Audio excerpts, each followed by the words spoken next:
Naam, karibu tena kwenye Official Zigo Survey and Construction YouTube channel. Kipindi kilichopita nilielekeza jinsi gani ya kuweza kuseti mashine, kuweka mashine ikiwa level. Leo tutaendelea na jinsi ya uchukuaji wa point. Hiki kifaa tulisema waga kinatumika kwenye masuala lazima ya kwenda kuonyesha study ya hair, yani kuonyesha ile horizontal line of sight ambayo hiyo line of sight tutakuwa tunaisoma pale kwenye staff ambayo ndio itakuwa inatupa level, ambayo hiyo level ndio tutakwenda sisi kutumia kwa calculate masuala mazima ya reduced level ambayo tutakuwa tunaitumia sisi kwenda kujua hapa sehemu pameinuka kwa kiasi gani au pameshuka chini kwa kiasi gani. Kwa hiyo leo nilikuwa nataka tuendelee jinsi ya kuweza kusoma pointi na kutafuta reduced level. Eneo ambalo nimetumia mimi leo kufanya kazi ni eneo hili hapa. Kuna pointi mbili nimeweka, pointi iko moja pale, pointi nyingine iko pale. Nimeestablish benchmark yangu ikiwa na 100 mita. Kwa hiyo nimeset kifaa changu kama jinsi ambavyo kinavyoonekana. Hatua ya kwanza nitachukua back sight. Back sight nitaisoma sehemu ambapo kuna benchmark. Hiyo back sight ni reading za nyuma. Wakati tuna reading tatu tunakwenda kufanya masuala ya leveling kwa kutumia mashine. Wakati tunakuwa tuna back sight, tunakuwa tuna intermediate sight, lakini wakati tunakuwa tuna forward sight. Napozungumzia back sight ni reading za nyuma. Naposema intermediate sight ni reading za katikati. Naposema forward sight ni reading ya mwisho, naenda kusoma kabla ya kuhamisha kifaa changu. Kwa hiyo leo mimi nitaanza hatua ya kwanza kuonesha sight mbili, reading mbili. Nitakuwa na back sight lakini vile nitakuwa na forward sight. Baada ya hapo nitatumia hizo back sight na forward sight kwenye masuala mazima kwenda calculate reduced level. Nataka kwenda kuonesha jinsi gani ambapo tunaweza tukapata level kutumia hiki kifaa, tukakalculate kuweza kujua aina ya mwinuko kutokea eneo ambalo nimemwamini kulifanyia kazi na kuamua kulingana na matumizi yetu sisi tunayotaka kwenda kuweka level tunayoitaka. Kama unataka slope tutaseti slope, kama unataka iwe level moja tutaseti level moja. Hatua ya kwanza nimeandaa point mbili. Point ya kwanza ni huku ambayo ina benchmark ni moja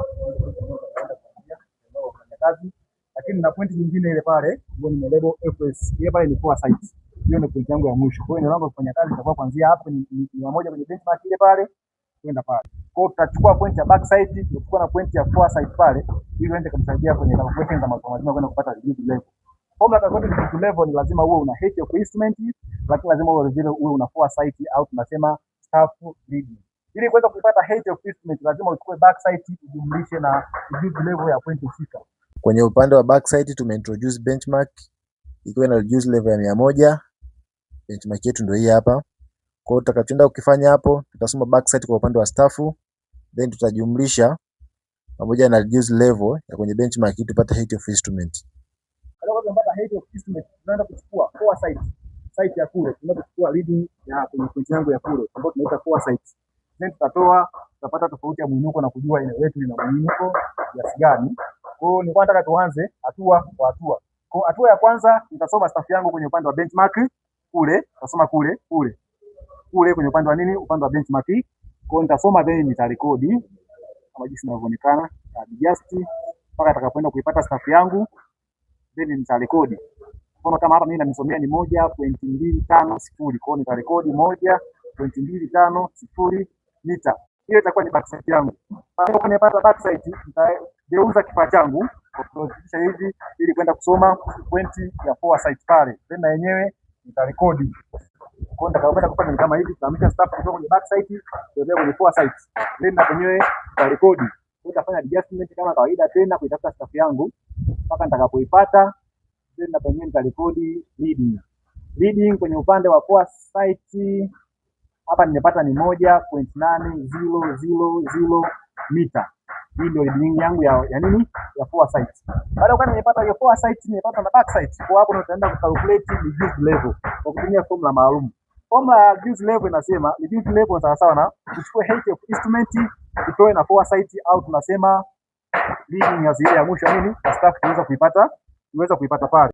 Height of instrument tumesema tunaipata kwa kuchukua reduced level ipo kwenye benchmark tunajumlisha na back sight. Hapa tulikuwa tuna reduced level yetu ilikuwa na 100 ndio kwenye benchmark hapo. Kwa hiyo tutajumlisha na back sight ambayo ilikuwa ni 1.25. Kwa hiyo tukichukua ile 100 ambayo tulisoma kwenye back sight hapo hivi, hapa kwenye reduced level yetu ya 100 tutajumlisha na back sight ambayo tumesoma kwenye staff ilikuwa hapo. Tutapata ni 101.25. Hiyo itakuwa sawa na height of instrument. Baada ya kupata height of instrument tutakuwa tunaenda kutafuta reduced level. Ili kupata reduced level lazima uchukue height of instrument utoe na forward sight. Forward sight ni reading ambayo tumeisoma hapa mbele kutoka kwenye pointi hapa. Pointi ya mwisho huku. Hii pointi ya mwisho kusoma pale tulipokuwa tumeweka staff mara ya mwisho, hiyo ndio ilikuwa forward sight. Kwa hiyo utakachoenda kukifanya hapo ili kwenda kupata reduced level utachukua height of instrument utoe na forward sight.